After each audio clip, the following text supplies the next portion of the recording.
வாங்க, good morning. வாங்க moms கிச்சனுக்கு. நம்ம வாங்க நேற்று அரைச்சி வச்ச தோசை மாவை காட்டுறேன். நான் வந்து முடக்கத்தான் தோசை உங்களுக்கு நீ செஞ்சு காட்டுறேன்னு சொன்னேன். இந்த பாருங்கள் எப்படி பொங்கியிருக்கு. பாதி மாவு வந்து ஐஸ் பெட்டியில் ஊற்றி வச்சுட்டேன். அதை புளிக்கலாம் வைக்கலை. இந்த மாவில் இனிமேல் வந்து பாவு வச்சு முடிச்சுட்டு அதுக்கப்புறம் கொஞ்சோன்னு இருக்கும்ல, அப்போ வந்து அந்த மாவை ஊற்றி கலந்துக்கிறோம். எனக்கு இது வந்து 2 வாரத்துக்கு வரும், இல்லை 10 நாளைக்கு வரும். இதான் முடக்கத்தான்மா இலை. இந்த செடியை தேடுறதுக்கு எனக்கு 10 வருஷ காலம் ஆச்சுமா.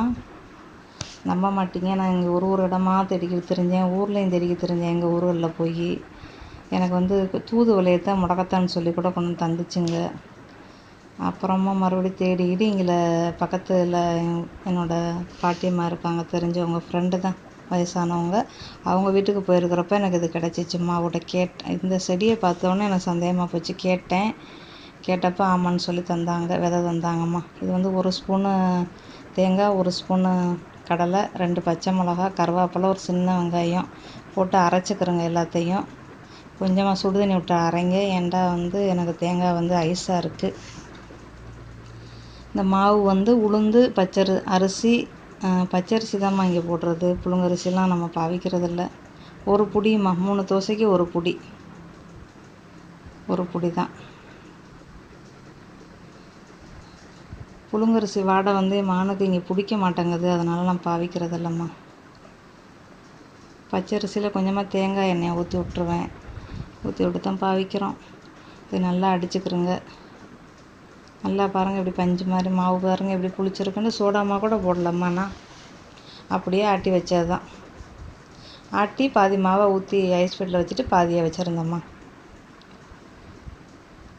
நல்லா அடிச்சுக்கிட்டு அதுக்கப்புறம் முடக்கத்தான் இலையை எடுத்து கழுவி உப்பு போட்டு நல்லா கழுவிடுங்கம்மா. உப்பு தண்ணிக்குள்ள கொஞ்சம் நேரம் ஒரு 5 நிமிஷம் ஊற வச்சு அப்புறம் கழுவுங்கம்மா. எதுவும் பூச்சி புழு இருந்தால் போயிடும். எந்த ஒரு கீரையுமே நீங்கள் அப்படி செய்யுங்க. உப்பை போட்டுக்கிறோங்க, தண்ணியை போட்டு. நம்ம வீட்டு கீரையாக இருந்தாலும் சரி, கடையில் வாங்குறதா இருந்தாலும் சரி, எல்லாமே சேம் தான். முதல்ல 2 ஆப்பையை ஊற்றி அரைப்போம்மா. அதுக்கப்புறம் இன்னும் ஒரு ஆப்பையை ஊற்றிக்கிடுவோம். இது ரெடி ஆயிடுச்சு, மாவு ரெடி ஆயிடுச்சு. இப்போ தோசைக்கல்ல எண்ணெயை ஊற்றி தொடச்சிக்கிடுவோம் டிஷ்ஷு வச்சு.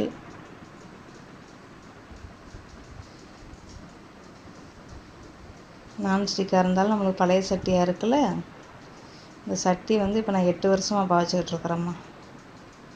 தோசையை ஊற்றியாச்சுமா. பாருங்கள் எப்படி பிள்ளையாக இருக்குன்ட்டு. பண்ணலாம் பஞ்சு மாதிரி இருக்குது. அவல் மட்டும் நான் போட்டேன். அவல் இல்லாதவங்க சோறு போடுங்க. எனக்கு இப்போ அவல் முடிஞ்சிருச்சு. இது 2 ஆப்பையை ஊற்றினோமா. நான் இன்னொரு ஆப்பையை ஊற்றிக்கிட்டேன். 3 ஆப்பை. அப்போ 2 தோசை செஞ்சுட்டா இன்னொரு ஆப்பை இருக்கும். அதோட இந்த பாருங்கள், தோசையை பாருங்கள். இதோட திருப்பி போட்டுற வேண்டியது தான். எண்ணெய் வேண்டாம், சுற்றி ஊற்றிக்கிறேங்கம்மா. ஊற்றிக்கிட்டு திருப்பி போட்டுருங்க. இன்னொரு தோசை ஊற்றுறேன் பாருங்கள். எனக்கு சின்ன தோசை தான் ரொம்ப பிடிக்கும். இதுதான் பஞ்சு மாதிரி இருக்கும் அப்படின்ட்டு இந்த தோசையெல்லாம் நான் இப்படி தான் செய்கிறது. இப்போவாது முருகனை தோசை செய்கிறதுமா. இந்த இருக்குது தோசை, தோசை, இது 2வது தோசை. நல்லா வெந்துருச்சு. திருப்பி போட்டுக்கிறோங்க.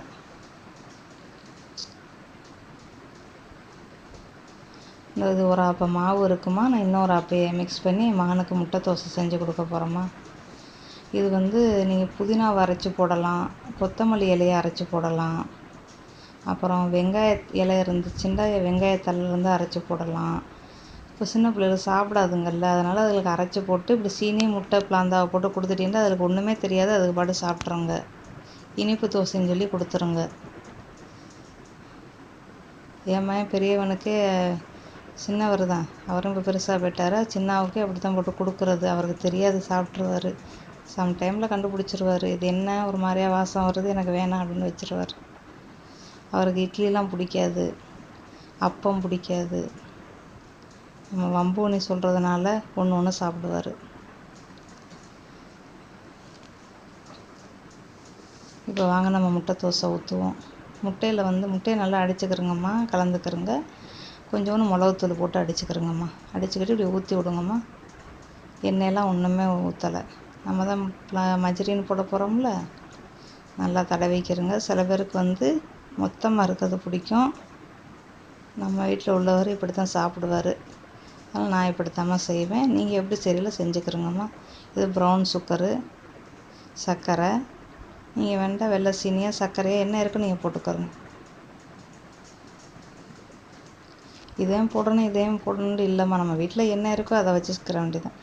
இந்த மஜ்ரினா கூட கொஞ்சம் கொஞ்சமாக எடுத்து போடுங்கம்மா. நான் நிறையா எடுத்துட்டேம்மா. நீங்கள் கொஞ்சம் கொஞ்சமாக எடுத்து போட்டிங்கன்னா 4 பக்கம் போட்டுடலாம். இது ஒரே இடத்துல அப்படியே உளுந்து கிடக்கு, அப்புறம் கரைஞ்சிரும். அப்படியே திருப்பி போட வேணாம், அப்படியே மடக்கி விட்ருங்க. அதான் 3 தோசை செஞ்சாச்சுமா. 4 அப்போ மாவுக்கு 2 தோசை முடக்கத்தானே, 1 தோசை முட்டை. அவ்வளோதான், முடிஞ்சிருச்சு. அதோட கழுவிட வேண்டியதான். மறுபடியும் வேணுமா மறுபடியும் இலையை எடுத்துகிட்டு வந்து அரைச்சி போட்டு உங்கள் வீட்டுக்காரவங்களுக்கு சாயங்காலம் வேணுமா அப்போ நீங்கள் செஞ்சுக்கிறோங்கம்மா. அதாவது ஒரு பொடி இதுக்கு வந்து ஒரு பொடி முடக்கத்தானுக்கு வந்து 3 தோசைம்மா. அதாம்மா லிமிட்டு. அதுக்கு மேலே போட்டுறாதீங்கம்மா. நம்மளுக்கு பயன் இல்லை, சாப்பிட்டு புண்ணியம் இல்லை. இருந்தால் கட்டி சட்னி அரைச்சி அதிலே தாளிக்கிறோம்மா. எனக்கு மட்டும் ஒண்டி தானே, அதனால் 2 மிளகா கொஞ்சோண்டு கடுகு உளுந்து அதை போட்டு தோசைக்கல்லையே எண்ணெயை ஊற்றி எண்ணெய் இருக்கும். நீங்கள் அதை பாவிங்க, ஒன்றும் பிரச்சனை இல்லை. தேங்காய் எண்ணெய் பாவிக்கலாம், எண்ணெய் இருக்கோ உங்கள் வீட்டில் அதை பாவிங்கம்மா. இதான்ட்டு இல்லை, நெய் இருந்தாலும் நீங்கள் வறுத்து ஊற்றலாம், அது உங்களோட விருப்பங்க. அதோட ஊற்றி வாங்க சாப்பிடுவோம். முடக்கத்தானோட பயன்களை நான் இன்னும் சொல்லவே இல்லை. முடக்கத்தான் வந்து கால் வலி, தொடை வலி, இடுப்பு வலிக்கு ரொம்ப நல்லது. ஆமாம், 2 வாரத்துக்கு ஒரு தடவை நம்ம சாப்பிட்லாம். கால் வலிக்காரவங்க வாரம் சாப்பிட்லாமா. ஆனால் வந்து ஒரு பிடிக்கு மேலே போட்டுறாதீங்கம்மா. ஏன்னா அது வந்து ரொம்ப குளிர்ச்சின்னு கேள்விப்பட்டேன். ஒருத்தவங்க சொன்னாங்க, தெரிஞ்சவங்க. அவங்க இதுக்கு சாப்பிட்டு அவங்களுக்கு ரொம்ப ஆஸ்மாவில் விட்டுருச்சுண்டு. அது ஏன் என்ன காரணம்னு எனக்கு தெரியலை. எனக்கும் இழப்பு பிரச்சனை இருக்குது, சளி பிரச்சனை இருக்குது. ஆனால் வந்து எனக்கு அதெல்லாம் பாதிச்சதில்லை. நான் 2 வாரத்துக்கு ஒரு தடவை இலையை பிடிங்கி சாப்பிடுவேன். எனக்கு ஒன்றுமே செய்யாது. தொடை வலி, கால் வலி எனக்கு எதுவுமே இருக்காது. ஆனால் எனக்கு இடுப்பு ஆப்ரேட் பண்ணதுனால அது மட்டும் நரிச்சுன்னு குத்தும். அதுக்கு நான் வந்து எலுமிச்சங்காய் வைத்தியம் பண்ணிக்கிருவேன். ஊரில் இருந்து அந்த கிருமிகள், வலி கிருமிகள் வாங்கிட்டு வந்துருக்கிறேன், அதை நான் போட்டுக்கிருவேன். இங்கே வந்து யோக்க தைலம் வச்சுக்கிறோம். எதுக்குமே அசையலைன்னா எலுமிச்சங்காய் தான் சூடு பண்ணி தேய்ச்சி விட்ருவோம். கடுகு எண்ணெயை ஊற்றியோ தென்னங்குடி எண்ணெயை ஊற்றியோ தேய்ச்சி விட்ருவோம்மா. வாரம் கால் வலிக்காரவங்க இது சோம்பலை பார்க்காம சாப்பிட்ருங்க. 2 தோசையை ஊற்றி சாப்பிட்ருங்க. சப்பாத்தியில் கூட நீங்கள் பிணைஞ்சி சாப்பிட்லாமா. இந்த அரைச்சி அதோட இதை ஊற்றி சப்பாத்தியில், அதுவும் 2 சப்பாத்திக்கு ஒரு பொடி தாம்மா. சாப்பிடுங்க, வாங்க சாப்பிடுவோம். கெட்டி சட்னியே வச்சுக்கிறோங்கம்மா, அதான் ரொம்ப நல்லாயிருக்கும்.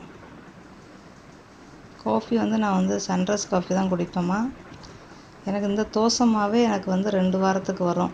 இன்றைக்கி ஒரு நாள் மகனுக்கு கொடுத்தாச்சா, நாளைக்கெல்லாம் கொடுத்தா சாப்பிட மாட்டார். எப்போவாவது ராத்திரில சோறு ஆக்கலை அப்படின்னு சொன்னோம்னா 2 தோசையை சுட்டு கொடுத்தோம்னா இருக்கிற கறியை வச்சு சாப்பிடுவாருமா.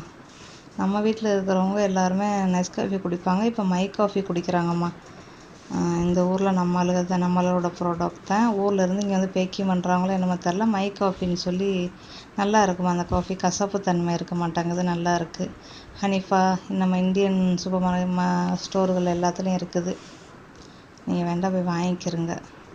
அதில் கசப்பு தன்மை இல்லை. ராத்திரில் குடித்தாலும் தூக்கம் கூட வந்துடும். சரிம்மா, மீண்டும் சந்திப்போம். நீங்களும் செஞ்சு பார்த்துட்டு சொல்லுங்கள்.